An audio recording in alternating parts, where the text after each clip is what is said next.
Cora Rona, de que falaremos hoje em Pedro e Cora? Sobre a encíclica do Papa, que tal? E o que o Papa tem a falar sobre inteligência artificial? Vem.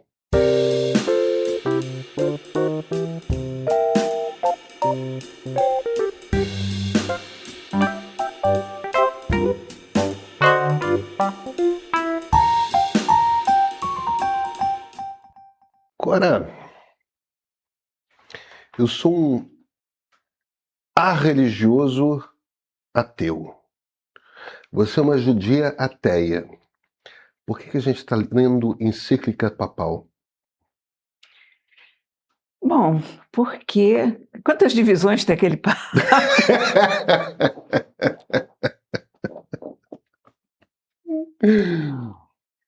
Olha aqui, qualquer coisa que o Papa diga é importante, Claro. porque o Papa E os papas costumam ser interessantes, até aqueles de quem a gente não gosta, né? nem sempre, Nem sempre, né? mas o fato é que esse cara, o Papa, ele comanda espiritualmente, sei lá, que parcela do mundo, muita gente. E as pessoas tendem a ouvir, não com muita atenção ou com tanta atenção quanto faziam antigamente, mas ainda continua sendo uma palavra importante a tal ponto que toda vez que sai uma encíclica, todos os jornais, mesmo os jornais não religiosos, os jornais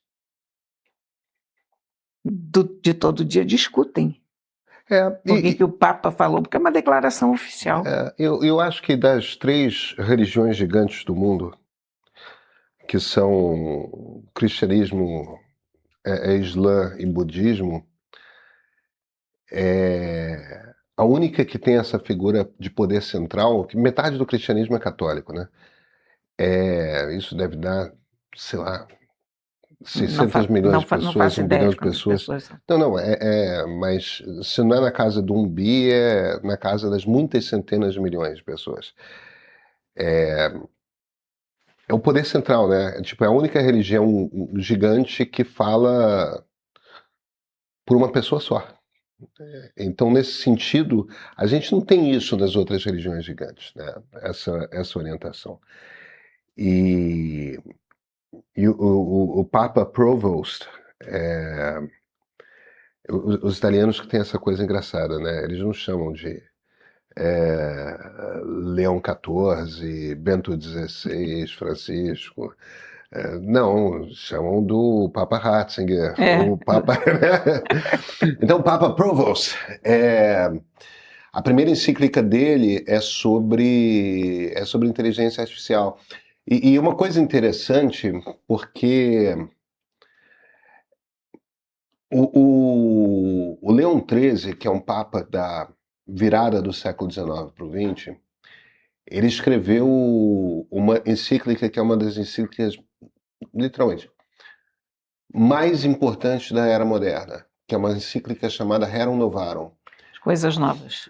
E essa encíclica Rerum Novarum, ela tem uma pegada que é quando a Igreja Católica olha para a Revolução Industrial e fala: o jeito que vocês industriais estão tratando esses caras aí que trabalham para vocês não funciona, não é humano. Na verdade, é onde a Igreja assume o seu papel social. A doutrina social da Igreja Católica nasce na Rerum Novarum. E quando o Provost tipo esse americano meio pacato ali de Chicago, é escolhido Papa e ele escolhe Leão XIV, ele literalmente já estava pensando: eu preciso escrever uma encíclica sobre o trabalho digital. Faz todo sentido, né? Porque ele abre a encíclica falando da Rerum Novarum, né? Olha aqui, eu estou falando como se eu fosse uma grande estudiosa de encíclicas e papas, mas não sou. Quero deixar claro, porque provavelmente direi muitas besteiras, então já deixo aqui. Mas eu sou um estudioso de política e de história política, E a Rerum Novarum aparece num momento Sim. em que é muito chave aquele debate. Não, a questão é que nós dois somos duas pessoas que tentam entender a história, tentam entender Isso, o tempo em que vivem. isso. Então, dentro desse contexto, é lógico que a gente preste atenção quando há um comunicado importante, de quem quer que seja Isso. um dos players fundamentais do mundo. O Papa é. Uhum. Apesar de não ter divisões, o Papa continua sendo uma força É. espiritual considerável. E vou te dizer que eu tenho simpatia por esse Papa.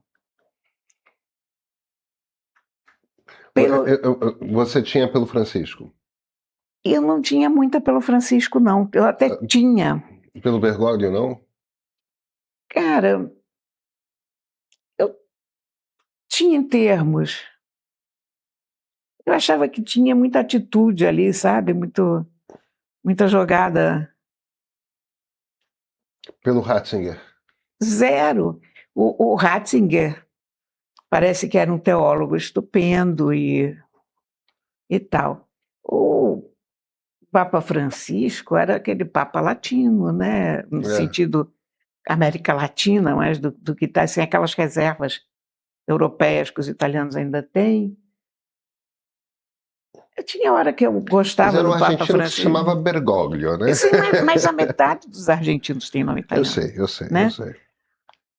O que eu gosto nesse Papa é a descrição. É que você não nota que esse Papa existe, praticamente. Ele aparece muito no meu feed do Instagram. Olha, para mim ele aparece bem menos. E eu acho que, de um modo geral, ele é uma figura discreta. Embora ele ande com tênis Nike, por exemplo, isso achei um equívoco.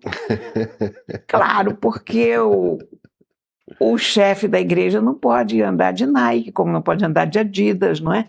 Não tinha nenhum sapateiro ali no Vaticano para tirar aquele, ou pintar por cima. Lembra disso? Que ele estava de batina. Ué, mas o Ratzinger andava com aqueles sapatos de sola vermelha? Mas aquilo era feito para o Papa. Aquilo tem uma coisa cultural, né, daquelas sapatilhas do Papa, etc.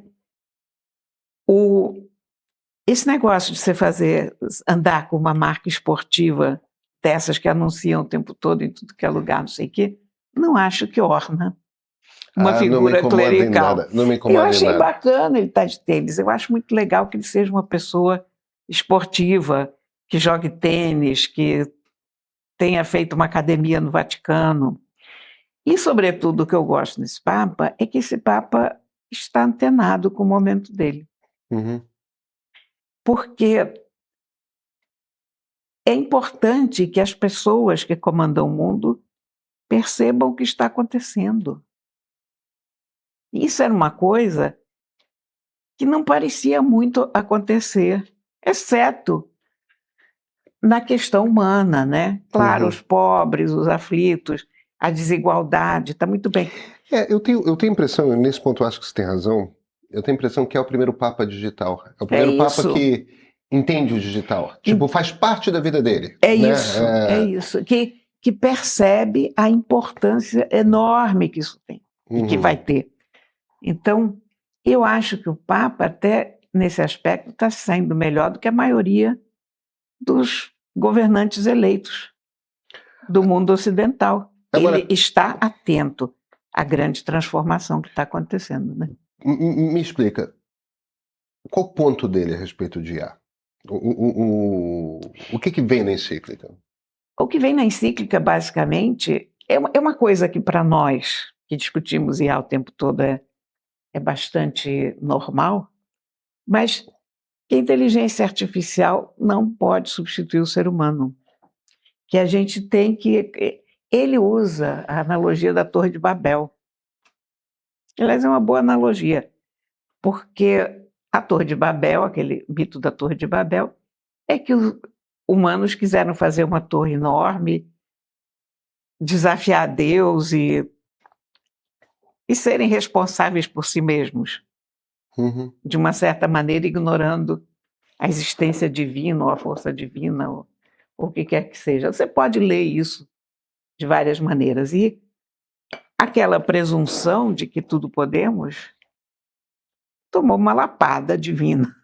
Ora, pois, porque estava Deus ali para isso, e de repente todos começaram a falar línguas diferentes, a não se entender mais. Aquele Deus dos judeus, ele era dar umas lapadas na Ele humanidade de vez em não era quando, uma né? pessoa delicada, não era de jeito nenhum. Não era gentil. Não. E aí todos se desentenderam e tal. E o Papa acha que a diversidade do mundo é fundamental. E ele acha que o poder está se concentrando em muito poucas mãos. Ele faz observações sérias também em relação à indústria de armamento, por exemplo. Eu achei, vou te dizer uma coisa, como todo escrito religioso, você pode resumir em, sei lá, uns poucos pontos, e aquilo está recheado de citações e referências aos papas que vieram e as outras encíclicas, não só a Rerum Novarum, porque é do feitio da pregação religiosa você encher linguiça. Uhum. Linguiça santa, mas porém linguiça, né? E além disso, é um tipo de escrita que uma pessoa faz para que isso possa render nos sermões de vários padres ao redor do planeta. E tem assunto aqui, olha, eu se fosse padre a essa altura, eu estava contente porque os meus sermões dos próximos 365 dias já estavam resolvidos. Aliás, eu não sei se um padre faz um sermão por dia, mas enfim. De qualquer maneira, olha, tem uma quantidade de sermão resolvido. A encíclica significa uma carta, uma circular. Antigamente a gente recebia circulares, né? Isso. Encíclica significa uma carta Circular do circular. condomínio, circular da Isso. escola. A origem etimológica é a mesma de circular. Um texto que circula. Encíclica, isso mesmo. Mas, enfim, mas eu não sou especialista nisso, eu li essas coisas por esses dias, porque eu me interessei quando esse assunto veio à tona, quando se soube que o Papa havia escrito uma encíclica sobre a inteligência artificial e sobre a humanidade, sobre como ele vê o mundo. O título é bonito, mas eu discordo. O título é Magnífica Humanidade. Acho que o Papa é mais otimista do que eu. Tenho grandes dúvidas se esse adjetivo se aplica à humanidade, mas, enfim, dentro de uma religião que acredita que nós somos a criação máxima do universo, etc. Clara, é claro que você acha a humanidade magnífica. Você não gostaria tanto de literatura quanto você gosta. Sim, se você não... Mas eu ando descrente com essa magnificência toda, viu? Mas é que... Sim, tá certo. Ok. Tá. Você é uma pessoa absolutamente encantada com as coisas que seres humanos fazem. Há exemplares fora de série na humanidade, concordo. Mas a gente fica tão irritado com os rumos que o mundo está tomando que a gente perde essa visão. E aí, ó, o Papa dando lição, tá vendo? O magistério do Papa. Uhum. Tá certo, ele está dizendo não, Cora. Presta atenção. A humanidade é uma coisa magnífica e a gente tem que cuidar disso com atenção. Ele inclusive, tira um sarro do Peter Thiel e dos outros big boys do Vale do Silício, porque ele cita Tolkien. Tolkien? Ele cita Gandalf, que é o sábio. E que mais ou menos fala nesse sentido, que a gente tem que praticar o bem e tem que... Que coisa espetacular, um Papa numa encíclica citando o Senhor dos Anéis. É isso. Então é interessante isso, sabe? Quer dizer, ele está falando a língua das pessoas às quais ele está se dirigindo. Que Tolkien, para essa turma ultra geek do Vale do Silício, Tolkien a empresa do Peter Thiel tem nome Tolkien related, mas... E o Thiel se diz católico, né? Deve ser. Não, ele é católico e um católico praticante, um católico conservador. E o J.D. Vance, o vice-presidente americano, que foi indicado para o cargo... Ele teve com o Papa, exatamente. Isso, e foi indicado para o cargo pelo Thiel, também é um cara que se converteu ao catolicismo. E é uma coisa muito... Mark Zuckerberg, que é judeu, se converteu ao catolicismo. Ah, isso não sabia. Não, pois é, tem uma onda do Vale do Silício, de uma ida para um catolicismo ultraconservador, da qual faz parte o J.D. Vance. E dia desses, não lembro exatamente a respeito de que comentário do Papa Leão XIV, acho que o Papa Leão XIV fez algum comentário a respeito de imigrantes, como que a gente tem que lidar, e se referindo a como Jesus lidava com quem era de longe, né? Os samaritanos, né? Aquela coisa, mostrando que o exemplo de Jesus era sempre tratar muito bem quem vinha de longe, quem vinha de fora, quem vinha de fora da tribo, né? Exatamente. Dizendo que essa é a lição e tal. E o J.D. Vance mandou uma resposta que é daquelas coisas assim, mais do tipo, meu irmão, se toca. Se virou que o Papa devia tomar cuidado um pouco mais ao falar sobre teologia católica. Eu vi isso, foi inacreditável, né? Tem limite para arrogância, né? Pelo amor de Deus. Tem limite pra... Não que o Trump saiba disso, e que o pessoal ao lado dele saiba disso, mas isso foi impressionante, né? Não, mas Mas o que eu tô achando nesse Papa é que esse Papa é um pouco mais... tem mais fio terra. Uhum. Sabe? Isso que eu tô achando interessante nele. O que ele toca nessa encíclica dele, basicamente a defesa da dignidade humana diante da automação, que era o que a Rerum Novarum fazia diante da máquina, da indústria, né? Da Revolução Industrial. Ele manifestou medo da concentração absurda de dinheiro, essa altura do campeonato, e de poder. Porque você tem... Olha, quanto mais dinheiro você tem, mais poder você tem também. Claro. Tem uma coisa que eu gostaria de chamar a atenção, que eu acho que é importante a gente chamar a atenção nessa nossa conversa, porque talvez quem está nos assistindo não tenha acompanhado. Ele teve auxílio técnico ultra especializado, né? Teve. Do pessoal da Anthropic. O Dario Amodei, por exemplo, que é o fundador da Anthropic, teve algumas vezes com o Papa em conversas privadas. Eu não sei se o Amodei é de família grega, eu não sei se ele... Mas Amodei é um nome italiano. É grego e italiano, você tem razão. Amodei é italiano. Acho que a mãe é italiana e o pai grego, ou vice-versa. E eu não sei qual é a origem religiosa dele, talvez ele seja católico. Mas independentemente disso, teve uma coisa de conversas intensas e tal, e o cara de ética da Anthropic estava lá. Ele estava ao lado do Papa quando ele estava lá do Papa. Agora, eu achei muito curioso porque... e eu escrevi sobre isso na minha coluna.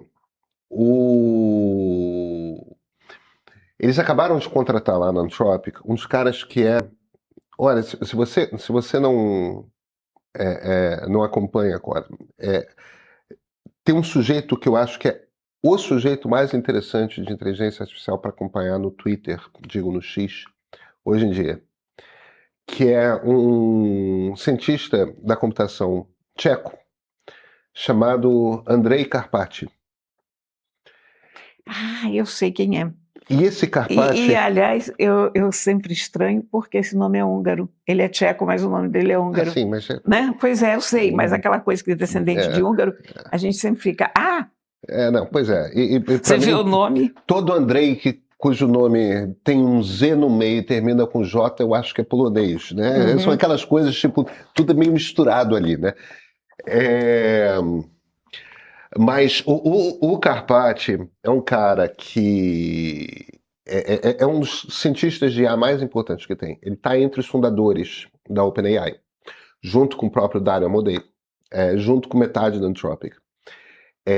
Ele saiu da OpenAI no mesmo momento em que o pessoal da Anthropic saiu da OpenAI, Só que ele foi para a Tesla e ele é o responsável Sim, pelo sim. autopilot, pelo piloto automático dos carros da Tesla.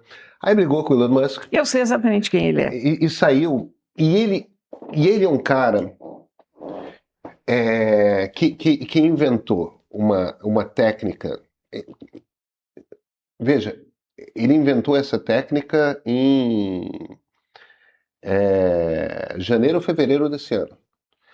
Mas que é um troço que eu aplico desde mais ou menos essa época, que é a maneira como eu passei a trabalhar. O Carpati inventou a maneira como eu trabalho hoje.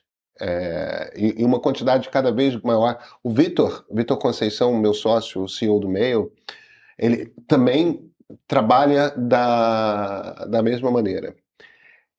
E o que é isso? É usar o Cloud Code, ou você pode usar o Codex do GPT, não importa. Só que você não usa para programar. Você usa para gerenciar uma base de conhecimento. O Carpati construiu, usando o Cloud Code, uma espécie de Wikipédia pessoal. Ah, isso mesmo. É verdade, li sobre isso essa semana. Pegou todos os temas que são do interesse dele e construiu essa base gigantesca. Uma coisa que não é muito diferente do que você tem feito. Não, mas é exatamente isso.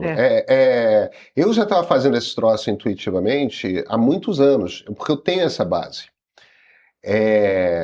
E eu comecei a construir esse negócio com o Cloud Code e já estava funcionando muito. Quando eu vi o Carpati explicando como é que ele fez, você sabe que se você entrar em wiki.pedrodoria.com.br, minha base de dados está lá, né? Ah, que espetáculo! Está aberta para quem quiser ver. Tem uns artigos que estão em inglês, outros em português, mas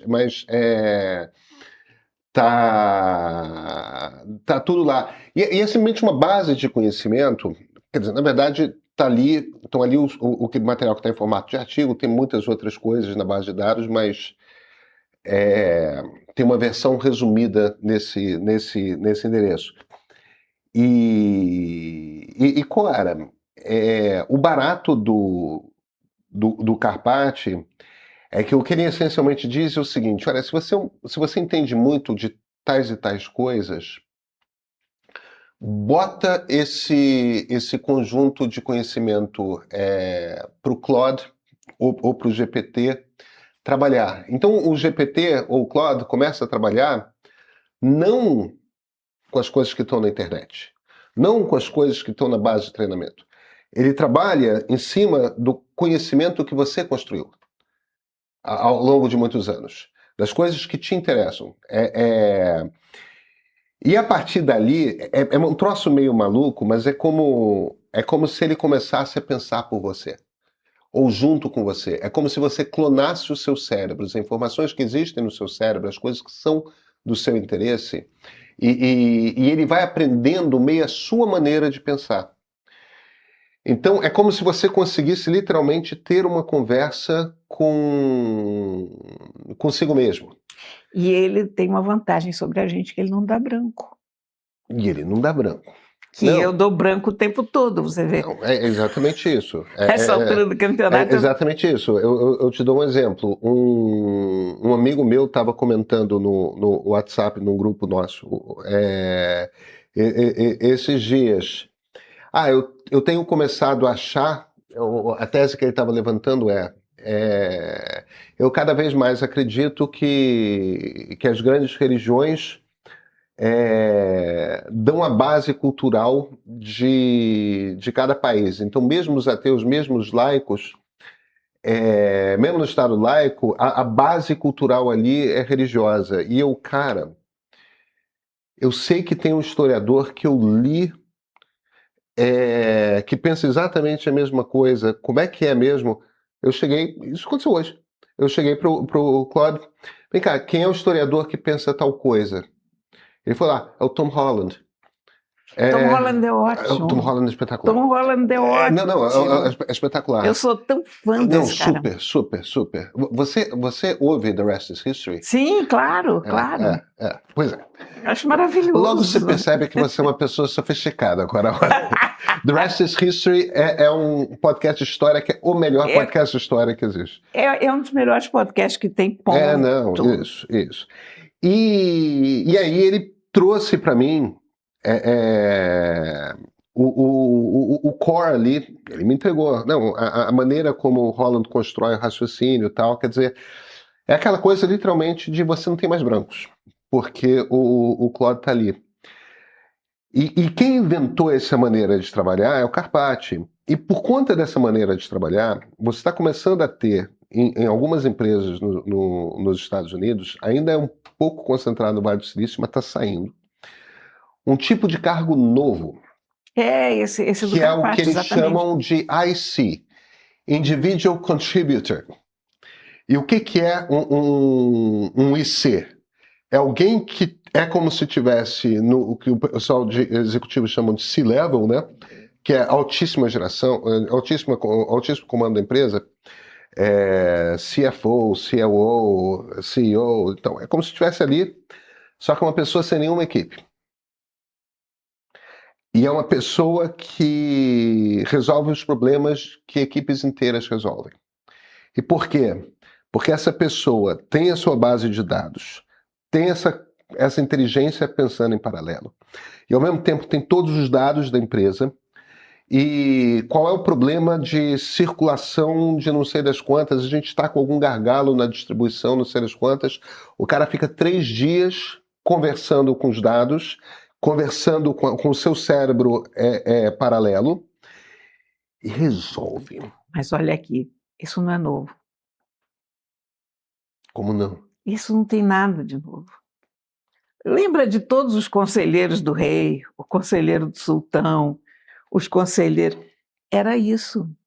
Porque era o cara mais letrado, o cara que tinha o maior conhecimento naquela terra. Diferente. Eu sei, mas no fundo é a mesma coisa. É engraçado que claro, muda, mas não muda. Claro. Porque era a pessoa que o cara chamava, que ele sabia que tinha mais conhecimento. Então, eram em geral pessoas muito lidas, eram em geral pessoas mais velhas, que tinham capacidade de memorizar, quer dizer, não tinham a capacidade de memorização, mas tinham lido o suficiente. Porque o mais velho não necessariamente tem mais memória, mas enfim, mas tinha mais conhecimento, mais experiência. Então era uma pessoa que conseguia na própria cabeça fazer o que hoje a gente consegue fazer com o auxílio dessa cabeça extra que você tem no computador. Essas pessoas sempre existiram, isso é muito curioso, porque também não vai ser qualquer pessoa que vai criar um banco de dados desses e ter a capacidade de virar um IC, porque o que importa não é tanto a resposta, é a pergunta. É claro, mas sabe? Em geral são pessoas experientes, né? Pois é, são pessoas experientes e são pessoas curiosas e são pessoas que sabem descobrir o que é importante saber. É um tipo muito específico de mentalidade, de cabeça. Então, nós teremos conselheiros do rei nas grandes empresas, só que, evidentemente, não será mais aquele cara que vai andar com aquela túnica, com aquela barba enorme, pensando. Não, é o cara que fez isso. Você não concorda comigo nessa? Não, eu concordo com você. Eu só acho curioso que, enquanto a Anthropic está ajudando o Papa a escrever sua encíclica para dizer, olha, a humanidade é importante, a mesma Anthropic está revolucionando de uma forma radical a maneira como o trabalho acontece. O próprio Carpati acaba de ser contratado pela Anthropic para ser um IC. Para ser o conselheiro do rei. Para ser exatamente. E eu acho, sabe, que no fundo, com tudo que o mundo muda, ele muda muito pouco. Ou muda muito, mas aquela coisa que eu adoro, uma expressão que os indianos fazem, você pergunta se uma coisa é igual, eles same, but different. Same, but different significa que o negócio é diferente. Ponto. É a mesma coisa, mas não é. É tão divertido. É isso. Então é isso. É isso.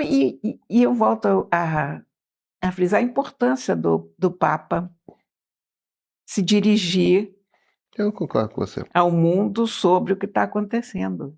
E não é, eu estava agora pensando, você me perguntou do Papa Francisco, eu tenho simpatia pelo Papa Francisco, pela pessoa do Papa Francisco. Eu tinha grandes problemas com as coisas que o Papa pensava, porque é um Papa. Porque eu sendo ateia e porque eu, inclusive, sendo bastante contra qualquer religião organizada, eu sempre me oponho a esse pensamento que quer conduzir as pessoas e, enfim. Eu não tenho nenhum problema com isso. Eu tenho graves problemas, eu sou muito resistente à organização religiosa. Eu acho que a experiência religiosa é uma coisa individual. Eu acho, Mas eu acho que sabe, se algumas pessoas deveria quiserem. ser. Mas se algumas pessoas quiserem seguir uma religião organizada, para mim tá tudo bom. Sim, mas eu sou contra as religiões que tentam se impor sobre as demais, É. que tentam fazer convertidos, enfim. É uma longa história que não cabe aqui. Antes da gente se despedir, eu quero mostrar a meia que eu trouxe de Londres. Ah, eu quero ver. Que espetáculo! Sabe onde que eu comprei essa meia? Onde você comprou essa meia? 221B Baker Baker Street. Isso é Sherlock Holmes fumando seu cachimbo, é isso? Isso é o Sherlock Holmes fumando seu cachimbo. Ah, que coisa espetacular. Sensacional. Você Pois tem é. toda uma história. Você tem não sei quantos volumes aí no pé. Eu tenho alguns volumes no pé. Clara, até terça? Até terça. Então até terça-feira.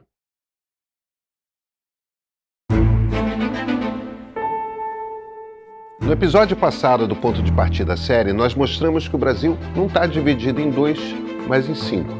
5 mundos brasileiros que descobrimos ao cruzar a pesquisa Meia Ideia com a Quest. Então a pergunta que sobra do episódio passado é essa: como uma democracia funciona num país assim? Como 5 mundos diferentes ganham representação numa coisa só que se chama República, que se chama Brasil? Para responder, eu fui a fundo no mais novo lançamento do Meio, o episódio Os Partidos do Ponto de Partida série. Nós vamos viajar no tempo, vamos precisar olhar para como nascem os partidos brasileiros, para como morrem, que conjunto de brasileiros cada um deles representa ou representou. Os partidos políticos existem para conectar a sociedade civil organizada às instituições do Estado. É para dar esse vínculo uma cara, uma identidade. Cada partido, num desenho saudável, representa um pedaço da sociedade que se reconhece e se organiza nele. E é por isso que partidos importam tanto. Eu sou Pedro Doria, editor do Meio, e esse é o Ponto de Partida.